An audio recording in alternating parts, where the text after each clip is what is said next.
ଆଜି ଶୁଣିବା ଉପନ୍ୟାସ ଶିବ ଭାଇ। ଔପନ୍ୟାସିକ ଗୋପୀନାଥ ମହାନ୍ତି। ଭାଗ 5। ଜଗନ୍ନାଥ ଭାଇ ସେତେବେଳେ ଚନ୍ଦ୍ରପୁର ମାଳ ଅଞ୍ଚଳରେ ଆଜି ଏଠି କାଲି ସେଠି ତାଙ୍କର କାମ କହି ବୁଝି ଲୋକଙ୍କ ହୃଦୟ ତରଳେଇ ଭୂମିହୀନଙ୍କ ପାଇଁ ଭୂମିଦାନ ସଂଗ୍ରହ କରିବା, ସୁଖ ଦୁଃଖରେ ବାଣ୍ଟି କୁଣ୍ଟି ଖାଇବାକୁ ଶିଖେଇ ଲୋକଙ୍କ ମନରୁ ସ୍ୱାର୍ଥପରତା ଦୂର କରି ଗାଁକୁ ଗାଁ ଭୂମି ସମ୍ପତ୍ତି କୋଠ କରେଇ ନେବା, ଯେପରି ଗୋଟିଏ ଗୋଟିଏ ଗାଁ ଗୋଟିଏ ଗୋଟିଏ ପରିବାର କରି ଏକାଠି ଚଳିବେ। 30 ମାଇଲ ଲମ୍ବା 10 ମାଇଲ ଓସାର ପ୍ରାୟ 15,000 ଲୋକ ବାସ କରୁଥିବା ଏହି ଚନ୍ଦ୍ରପୁର ମାଳ ଓଡ଼ିଶାର ଭୌଗୋଳିକ ବିସ୍ତୃତି ମଝିରେ କେଉଁଠି ଛପି ରହିଛି। ମଣିଷଖିଆ ବାଘ ଓ ଅରଣା ହାତୀ ଏଠି ବଣେ ବଣେ। ଘଞ୍ଚ ଶାଳବଣ ବାଉଁଶ ବଣ, ପାହାଡ଼ ତଳିଆ ପଦର ଉପରେ 6-7 ହାତ ଉଞ୍ଚର ବହଳ ଶିକୁଳି ଘାସ। ତାହାରି ତଳେ ତଳେ ମହାବଳ ଲୁଚି ରହେ। ମଣିଷ ପାଟି ଶୁଣିଲେ ହାତୀ ବି କାଠ ପରି ଠିଆ ହୁଏ। ପହିଲି ସଞ୍ଜରେ ଶାଳଗଛ ହାତୀ ଗୋଡ଼ କିଏ ବାରି ହୁଏ ନାହିଁ? ବହଳ ଘାସରେ ଶାଳଗଛ ତଳେ ମଣିଷ ଚାଲି ଚାଲି ଗଲାବେଳେ ହଠାତ୍ ଶାଳଗଛଟା ଉପରକୁ ଟେକି ହୋଇଯାଇ ମଣିଷ ଉପରେ ମାଡ଼ି ହୋଇ ବସେ। ହାତୀ ଗୋଡ଼ ତଳେ ମଣିଷ ଚଟଣି ହୋଇଯାଏ। ସେହି ଅଞ୍ଚଳ ଇଏ। କେତେ କଷ୍ଟରେ କେତେ ପରିଶ୍ରମରେ ମଣିଷ ଉପଜାଏ ଫସଲ। ଆଶା ରଖିଥାଏ କାଟିବ ଖାଇବି 6 ମାସ। ଫସଲ କ୍ଷେତ ଚାରିକରେ ବାଘୁଆ ବଣ। ଢେଉ ପରି ଭଉଁରୀ ବୁଲିଛି। ସାନ ସାନ ପାହାଡ଼, ସେଠି ଜନ୍ତୁଙ୍କ ଖଣି, ସମ୍ବର, ଚିତଳ, ନୀଳକାଇ, କୁଟ୍ରା, ବାହାରିଆ, ଏପରିକି ଗୟଳ, ବଣପୋଡ଼। ଫସଲ ପାଚି ଆସିଲେ ସେମାନଙ୍କ ସହିତ ଅହରହ ଲୁଚକାଳି ଖେଳି ଏକରୁ ଗୋଡ଼େଇ ନେଇ ସେକରୁ ଲେଉଟି ଆସିଲା ବେଳକୁ ଏକରେ ଲୁଚିଯିବା ଜନ୍ତୁ ବାହାରି ଆସି ଫସଲ ଖାଇବାକୁ ଆରମ୍ଭ କଲେଣି। ବାଘ ନେଇଯିବ ବୋଲି ଖୁବ୍ ଉଞ୍ଚ ଗଛରେ ଜଗିବା ପଲା ବାନ୍ଧିବାକୁ ପଡ଼େ। ରାତି ଯାକ ଚେତା ରହି ସିଂଘା ପୁଙ୍କ ବାଜା ବଜାଅ। ଏମିତି ହୋଇ ଫସଲ କଟା ଦିନ ପାଖ ହେବ। ତାପରେ ଦିନେ ଦେଖିଲା ବେଳକୁ ହାତୀ ଚରି ଯାଉଛି। ଯେତେ କାନ୍ଦିଲେ ବୋବାଇଲେ ଯେତେ ହଲାହଟା ହେଲେ ମଧ୍ୟ କିଛି ଫଳ ନାହିଁ। ହାତୀ କ୍ଷେତରେ ଥରେ ମୁହଁ ପୁରାଇଲେ ପାଖରେ ଥାଇ ଢାଇ ଢାଇ କରି ଓଡ଼ିଆ ନଳି ଫୁଟେଇଲେ ବି ଚମକିବ ନାହିଁ କି ଘୁଞ୍ଚିବ ନାହିଁ। ଏହି ସେହି ଅଞ୍ଚଳ ଯେଉଁଠି ହାତୀ ଭୟରେ ବାଘ ଭୟରେ ବର୍ଷକୁ ବର୍ଷ ଗାଁ ଭାଙ୍ଗିଯାଏ। ଫଲ ଫଲିଆ ନଈ ଉପରେ ରାଇବିଜି ଥିଲା ଗୋଟିଏ ବଡ଼ ଗାଁ। ଡାମୁରୁଡ଼ାରୁ ଚନ୍ଦ୍ରପୁର ଯିବା ବାଟରେ ଆଗ ଗଲା ରାଇବିଜି ଡାକ ବଙ୍ଗଳା। ଜଣେ ସାହେବ ବଙ୍ଗଳା ପଛଆଡ଼ ଦାଫାଳିଆ ଶାଳବଣରେ ଗୋଟାଏ ହାତୀକୁ ଗୁଳି କଲେ ବୋଲି ପଲେ ହାତୀ ଆସି ଗଜା ଶାଳଗଛ ଉପାଡ଼ି ତାକୁ ବାଡ଼ି ପରି ବ୍ୟବହାର କରି ପିଟି ପିଟି ସେ ବଙ୍ଗଳାକୁ ଭାଙ୍ଗି ପକାଇଲେ। ଗୋଡ଼ରେ ମନ୍ଥି ଚକଟି କୁଦିଦେଲେ ତାକୁ ଭୂଇଁରେ ସମାନ କରି।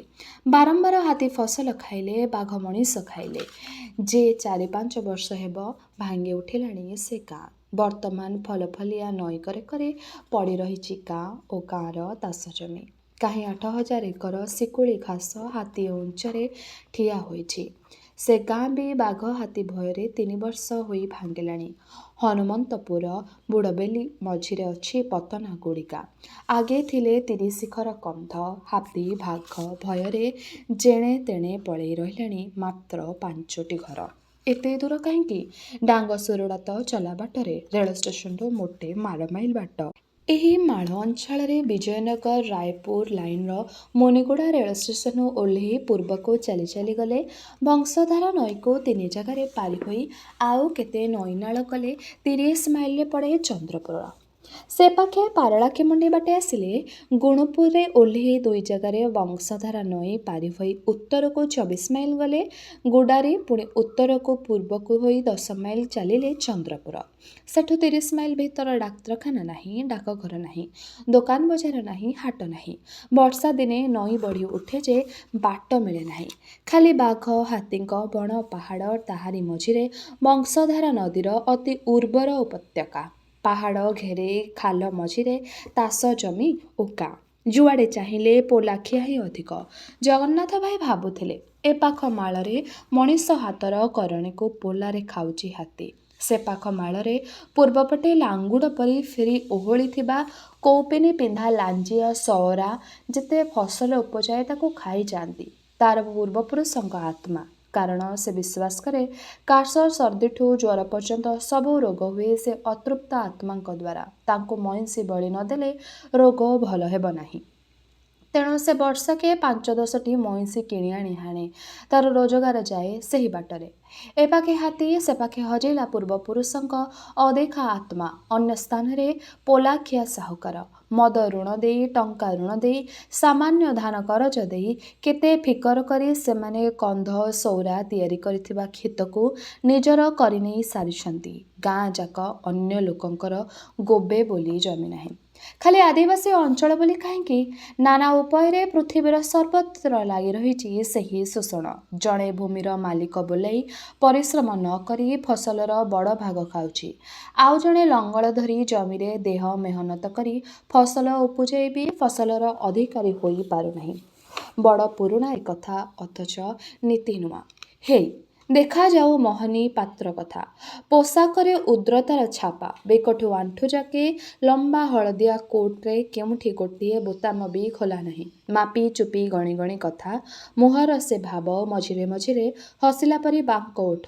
ସବୁ ଯେପରିକି ମପାଚୁପା। ଯେ ଓଠରେ ବାଙ୍କଟା ଯିବ କେତେ ଦୂର ଯାକେ। ବିଧବା ରୁକ୍ମିଣୀ ଦେବୀଙ୍କ ଆମମୁକ୍ତାର ହୋଇ ମୋହିନୀ ପାତ୍ରଙ୍କ ଜୀବନ ଆରମ୍ଭ। ତାଙ୍କ କଥା ଯେ ଯାହା କହନ୍ତୁ, ସେ ତ ଆଖିରେ ନ ଦେଖିବା କଥା। କିନ୍ତୁ ଆମମୁକ୍ତାର ହେଲା ପରେ ସେ ଆପଣା ଗାଁରେ ମୋହିନୀ ପାତ୍ର 2 ସାହାଲା କୋଠା ଠିଆ କଲେ। ତାସ ଜମି ଏକାଚକରେ 100 ଏକର ଭେଇ ନେଲେ ଓ ଖାଉନ୍ଦାକ ବାଳୁତ ଦୁହିଁଙ୍କ ସ୍ୱାର୍ଥ ରଖିଛୁ କହି ଆପେ କେତେ ଗାଁର କନ୍ଧକୁ ଚିତା କାଟି ନାନା କୌଶଳରେ କନ୍ଧଙ୍କ ଜମି ନେଇଯାଇ କନ୍ଧଙ୍କୁ ଖପରାରେ ଖୋଇଦେଲେ। ଏ ତ ଆଖିରେ ଦେଖିବା କଥା।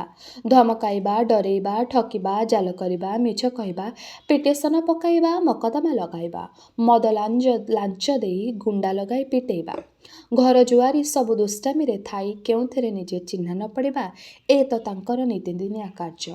ଦଳ ଗଢ଼ିଲେ ବଳ ବଢ଼େ। ଏ ନୀତିରେ ମୋହନୀ ଗୋଟିଏ ଦଳର ନେତା। ହାତରେ ଖଣ୍ଡେ ଖବରକାଗଜ ବି ଅଛି। ନିଜ ସମ୍ବାଦଦାତା ଯାହା କହିଲେ ତା ଛାପି ଦେଇ ପାରିବେ। ନଥାଉ ସେ ଖବରକାଗଜରେ ବେଶୀ କାଟତ। ଗୋଟାଏ ପ୍ରଶ୍ନକୁ 2 ଟଙ୍କା ହିସାବରେ ଦେଇଦେଲେ ମନଇଚ୍ଛା ପ୍ରଶ୍ନ ପଚାରିବାକୁ ଲୋକ ଅଛନ୍ତି। ହେଉ ପଛେ ସେ ପ୍ରଶ୍ନ ଯେତେ ଅମୂଳକ ପଚାରିଦେଲେ ହିଁ ହେଲା। ତେଣିକି ଲୋକେ କୁହାକୁହି ହେଉଥାନ୍ତୁ ସତ ମିଛ ବିଷୟରେ। ଭଦ୍ରଲୋକଙ୍କୁ ଭାଣ୍ଡିଆ କରିବାକୁ ଯାହା କିଛି ଗୋଟାଏ ଅପବାଦ ସୃଷ୍ଟି କରିଦେଲେ ହିଁ ହେଲା। ସେ ହିଂସାର ଅବତାର ପିନ୍ଧେ ଧୋବଲା ପଇତା। ଚୌକିରେ ବସି ମୁଣ୍ଡ ଟୁଙ୍ଗାରେ ମାମଲତ ଭାଙ୍ଗେ। ଦେଶର ପ୍ରତି ବଡ଼ ବଡ଼ ବିଷୟରେ ବି ବିବୃତ ଦିଏ। ଦଳର ଲୋକେ କହନ୍ତି ପାତ୍ରଙ୍କୁ ପଚାର। ପାତ୍ରଙ୍କର ମତ ଏହିପରି। କନ୍ଧ କେବଳ କହେ ମୋହନୀ। ସେହି ପଦେ କଥାରେ ଅତ୍ୟାଚାର ମୁକ୍ତିମନ୍ତ ହୋଇ ଠିଆ ହୁଏ। ସେହିପରି କେତେ ଶୁଣ୍ଡି ମହାଜନ, କେତେ କୁମୁଟି ବେପାରୀ, କେଡ଼େ ଥିଲାବାଲା ଗରିବଙ୍କ ପାଇଁ ଆଖିରୁ ଲୁହ ଗଡ଼ାଇ ବକ୍ତୃତା ଦିଅନ୍ତି। ସେ ଗୋବର୍ଦ୍ଧନ ପାଡ଼ି। ସେହି ପୁଣି କରାନ୍ତି ଯେତେ ବେଠି ବେଗାଡ଼ି କୋଠିଆ ମୂଲ ଦେଲା ବେଳକୁ ମାସକୁ 6 ଟଙ୍କା 7 ଟଙ୍କା ଟଙ୍କା କରଜ ଦେଲେ ସୁଧ ବଣ ହୋଇ ଜମି ତିଆରି କରାଇନି ଦିଅନ୍ତି। କହନ୍ତି ଏ ଆମ ବଣ, ତୁମେ ସଫା କର, ଖାଅ। ଯାଉ 2 ବର୍ଷ ଯାହା କିଛି ସାମାନ୍ୟ ଖଜଣା କରିଦେବା। ତୁମେ ଜମି ତିଆରି କର, ଏଠି ଘରଦୁଆର କର। ଜମି ସଫା ହୋଇ ଠିକଣା ହୋଇ ସାରିଲା ପରେ ଦିଅନ୍ତି ସେମାନଙ୍କୁ ତଳି। ଜମି ମାଡ଼ି ବସନ୍ତି। ଅଣେ ବଣେ କଣେ ଶିରାଏ ଶିରାଏ ବସା ବାନ୍ଧିଛନ୍ତି ଛାର ପୋକଦଳ। ଟିବରୁ ବଡ଼ ଯାକେ ସେହି ଯେଉଁମାନେ ରାତିକା ରାତି ଟଙ୍କାକୁ 5 ଟଙ୍କା କରିବାକୁ ଇଚ୍ଛା କରିଛନ୍ତି। କିଏ କିରାସିନ ତେଲ ପଇସାରେ ବିକିଲେ ପଳାଏ କପ୍ ଦିଏ। କିଏ ଲୁଗାଖଣ୍ଡେ ବିକିଲେ ଟଙ୍କାଏ 7 ଅଣା ଅଧିକା ହାଙ୍କେ। କିଏ ଟଙ୍କାଟିଏ କରଜ ଦେଲେ କହେ ସୁଧ ବାବଦକୁ ବର୍ଷକୁ ନେବି 3 ସେର, 6 ସେର କି 12 ସେର ସୋରିଷ। ସେତକ ଫାଇଦା ଠକିବା ପାଇଁ ସାନମାଣରେ ବିକେ, ବଡ଼ମାଣରେ କିଣେ। ଚିହ୍ନମି ଅର୍ଥାତ୍ ସାନ ଝିଅ ବୋଲି ହାଙ୍କିଲେ ଚାକର ସାନମାଣ ଆଣି ପହଞ୍ଚାଏ। ପେଦାମି ଅର୍ଥାତ୍ ବଡ଼ ଝିଅ ବୋଲି ହାଙ୍କିଲେ ସେ ଆଣେ ବଡ଼ମାଣ। ଜହିରେ 3 ସେର କହି 4 ସେର ମାପି ହୁଏ। କେଉଁଠି ଗୁଣପୁରରେ ବେପାରୀ ଲଞ୍ଜିଆ ସଉରା ସଙ୍ଗେ ମିତ ବସେ। କାରଣ ମିତ ମାଗଣାରେ ଭାର ଥୋର ବୋହି ଲାଗିଥିବ ମିତ ଘରକୁ। ହରଡ଼, ମୁଗ, ସୋରିଷ, ସୁଆଁ ଯେତେ ଯାହା କରେ ସବୁ। ତା ବଦଳରେ ରାତିଏ ମୁଠିଏ ଭାତ, ପୁଣି ମିତ ଘରେ ମାଂସ ଖାଇବା ମନା। ଆଉ କେଉଁଠି ବିଷମ କଟକରେ ମୁନିଗୁଡ଼ାରେ ବେପାରୀ ଅବିକଳ ସେଇଆ କରି ଡାଙ୍ଗିରିଆ କନ୍ଧକୁ କିଏ ଜମି ବନ୍ଧା ରଖୁଛି କହି ବିକ୍ରି ଲେଖେଇ ଦିଏ, ଦସ୍ତଖତ କରିନିଏ। କିଏ ଭାଗତା ସେଠୁ ଭାଗ ଧାନ ସିଦ ନେଉଛି କହି ମିଥ୍ୟାରେ ଖାଲି କାଗଜରେ ଟିପ ନେଇ ନେଇ କାଗଜରେ ତମସୁକ ଭର୍ତ୍ତି କରିଦେଇ ମକଦ୍ଦମା ଦାଏର କରେ। କିଏ ଭାଗତାସୀକୁ ଜମିର ଜବରଦସ୍ତି ଉଚ୍ଛେଦ କରେ। ଏଣେ ସଭାରେ ବୋଲାଏ ନେତା। କିଏ ହାତରେ ନ ମାରି ଭାତରେ ମାରେ। ଭାଗ ଦେବାରେ ଠକେ। ଚାଷର ସବୁ ଖର୍ଚ୍ଚ ସୁଧ ସହିତ ତା ଭାଗରୁ ବଡ଼ ମାଣରେ ମାପି ମାପି କାଟି ନେଇ ସାନ ମାଣରେ ତା ଭାଗ ଦିଏ। କିଏ ଭାଗ ପରିବର୍ତ୍ତେ ରାଉ ବା ସଞ୍ଜା ଦିଏ। 5 ମହଣ ପାଚିବା ଜମିକୁ 10 ମହଣ ପାଚେ ବୋଲି ମିଛରେ କହି 5 ମହଣ ପାଇବ ବୋଲି କଥା କରି କାଗଜ ଲେଖି ନିଏ। ଶେଷରେ ତାକୁ ଭସ୍ମ କରେ। କିଏ ମୂଲିଆଠୁ ଓଳି କରି କହି କଚି କାଚି ଦିନକର ଶ୍ରମ ଅସୁଲ କରି ତାକୁ ଦିଏ 40 ତୋଳା ଚାଉଳ ହେଲା ପରି ଧାନ। କିଏ ନାଲି ଆଖି ଦେଖାଇ ଅବା ଗୋଗଛବାଡ଼ିଆ କରି ଡରେଇ ହରେଇ ଜବରଦସ୍ତି ପରର ତାସ ଜମି ଦଖଲ କରେ। ମଣିଷଙ୍କୁ ଛେଳି କରେ, ବନ୍ଧୁକ ଧରି ବୁଲେ। କିଏ ଏସବୁ ଦୁରାତ୍ମା ସଙ୍ଗେ ସଲାଇ ହୋଇ ତୋଳାଏ ଉଠାଏ, କାଗଜ ବଦଳାଏ, ଦୁଇ ପକ୍ଷରୁ ପଇସା ଖାଏ। ପାଖେ ଅଭୟ ଦେବା ପାଇଁ ପାଖେ ଭୟ ଦେବା ପାଇଁ ବଣୁଆ ମାଳ ଭିତରେ ବୁଢ଼ିଆ ଆଣା ଜାଲ କରି ସଡ଼କ ଛକିରେ ଧୋବଲା କୋଠା ଠିଆ ହୁଅନ୍ତି ଶୋଷଣ ପାଇଁ। ପେଣ୍ଠା ଜାଗାରେ କୋଠା ଝିଙ୍କର ଘର ଠିଆ ହୁଅନ୍ତି ଜକାଜକି ହୋଇ। ସେଠି ବୁଢ଼ିଆଣୀମାନେ ଧୋବା ଲୁଗା ପିନ୍ଧନ୍ତି, ଗଣ୍ୟମାନ୍ୟ ବୋଲାନ୍ତି, କିଛି ଦାନ ପୁଣ୍ୟ ବି କରନ୍ତି। କାଦୁଅ ନ ଚକଟିଲେ ଯେପରି ଧାନ ହୁଏ ନାହିଁ, ସେହିପରି ମନ୍ଥନ ଦୋହନ ଶୋଷଣ ନ କଲେ, ଫଳରେ ଘାଣ୍ଟି ନ ହେଲେ ପିଟି ହୁଏ ନାହିଁ ରାତିକା ରାତି କୋଠା। ସେମାନେ ଶୋଷଣକାରୀ ସମାଜ ଗଢ଼ନ୍ତି, ପୁଣି ପରସ୍ପରକୁ ଶୋଷନ୍ତି। ତେଣୁ ସେହି ଧୋବ ଧାଉଳିଆ ସହରରେ ବେଉସା ଚଳାନ୍ତି। ଠକକୁ ଠକିବାକୁ ଆହୁରି ବଡ଼ ଠକ, ଗୁଣ୍ଡାଙ୍କୁ ଆୟତ୍ତ କରିବାକୁ ଆହୁରି ବଡ଼ ଗୁଣ୍ଡା, ଆଉ ଚୋର ଡକାୟତ ବେଶ୍ୟା, ଆଉ ସେଇ ଶୋଷଣକାରୀମାନେ ହିଁ ସହରର ମୁଣ୍ଡିଆଳ। ସେମାନଙ୍କ ସୁଦୃଶ୍ୟ ହର୍ମ୍ୟ ସାଙ୍ଗକୁ ସୁଦୃଶ୍ୟ ପୋଷାକ ତାଙ୍କ ପିଲାଏ ଉଚ୍ଚ ଶିକ୍ଷା ପାଆନ୍ତି। ସ୍କୁଲ କଲେଜରେ ସେମାନେ ଲେଖାପଢ଼ା ଜାଣିବା ଲୋକ, ତେଣୁ ତାଙ୍କ ମତରେ ଶକ୍ତି ଅଛି, ତାଙ୍କର ଭାଷଣ ଓ ବିବୃତିରେ ଓଜନ ଅଛି। ତାଙ୍କ ମତ କାଏମ କରିବାକୁ ଓ ତାଙ୍କ ପାଇଁ ସୁବିଧା ଅସୁଲ କରିବାକୁ ତାଙ୍କର ପୋଷା ଗୁଣ୍ଡା ଦଲାଲ ଅଛନ୍ତି। ଗୋଡ଼ରୁ ମୁଣ୍ଡ ଯାକେ ଅଳଙ୍କାର ଲଦି ହୋଇ ଗୁଣୁପୁରେ ବ୍ୟବସାୟରେ ସ୍ତ୍ରୀ ପିଲା ରାତିରେ ଘରଦୁଆର ମୁହଁରେ ପିଣ୍ଡା ଉପରେ ଝାଡ଼ା ବସନ୍ତି। ସେଥିପାଇଁ ରାସ୍ତା କରେ କରେ ଘର ଦୁଆର ମୁହଁ ପିଣ୍ଡାରେ କରିକିଆ ହୋଇ ଗୋଟିଏ ଲେଖାଏଁ ଗୋଲ କଣା ଆବାର ପାଇଁ ଅନ୍ଥା କାନ୍ଥ ତଳେ ରାସ୍ତା କଡ଼ର ନର୍ଦ୍ଦମା। ବହୁ ପୁରୁଣା ରୀତିଏ। ସେ ପ୍ରକାଣ୍ଡ କୋଠାମାନଙ୍କ ଆଗରେ ଜେଲଖାନାର ଲୁହାବାଡ଼ ପରି ଲୁହାବାଡ଼, ବନ୍ଦ ଥିଲେ ଦିଶେ ପିଞ୍ଜରା ପରି। ତାଙ୍କର ପୋଷା ଦଲାଲ ବେଳେ ବେଳେ ପୋଷା କୁକୁର ବାଏ ହେଲା ପରି ହୁଏ ତାଙ୍କ ଆତଙ୍କ, ଯେପରିକି ଗୁଣୁପୁରର ଗୁଣ୍ଡା ଏକ ହାତବିହୀନ କେମ୍ପାୟ ବା କମ୍ପେଶ୍ୱରାଓ, ଯେ ସବୁ ବେପାରୀଙ୍କ ପାପକର୍ମ ଜାଣେ। ଡରେଇ ଡରେଇ ପଇସା ଅସୁଲ କରେ। ନିଜେ ଚିହ୍ନା ନ ପଡ଼ି ବାଉରି ରେଲି ଘାସି ପେଷି ଦେଇ ବେଜିତ କରାଏ, ମାଡ଼ ମରାଏ। ମୋଟା ବେପାରୀ ରାତିରେ ନିଦରେ ସେହି ଏକ ହାତଖଣ୍ଡିଆ ଜୀର୍ଣ୍ଣ ଶୀର୍ଣ୍ଣ ସାନ କଳା ମଣିଷର ମୂର୍ତ୍ତିକୁ ସ୍ୱପ୍ନ ଦେଖେ, ଆଉ ଭୟରେ ବିଳେ ବିଳେ ଉଠେ। କାରଣ ସେ ଯେତେ ମଦ ପିଉ, ଯେତେ ଯାହା ହେଉ, ସେ ଗରିବ ନୁଖୁରା ମୁଣ୍ଡିଆଙ୍କ ପଟ ନେଇ ବେପାରୀ ବିରୁଦ୍ଧରେ ଅଭିଯାନ ଚଳାଏ। ତାର ପ୍ରଖର ବୁଦ୍ଧି। ସେ କଳାବଜାରୀ ଫାଉମରା ଭଦ୍ରଲୋକମାନଙ୍କର ସବୁ ଦୁର୍ବଳତା ଏପରି ଭଲ ଭାବେ ଜାଣେ ଯେ ଯେତେବେଳେ ପାରେ ସେତେବେଳେ ଆଙ୍ଗୁଠି ବଢ଼େଇ ତାକୁ ଚିହ୍ନେଇ ଦେଇପାରେ। କାରଣ ସେମାନେ ହିଁ ତାକୁ ପୂର୍ବେ ବିଶ୍ୱସ୍ତ କରି ପୋଷି ରଖି ବିପକ୍ଷ ଦଳଙ୍କ ବିରୁଦ୍ଧରେ ପେଷୁଥିଲେ। ଏ ସମସ୍ତଙ୍କ ହୃଦୟକୁ ବି ପରିବର୍ତ୍ତନ କରିବାକୁ ପଡ଼ିବ।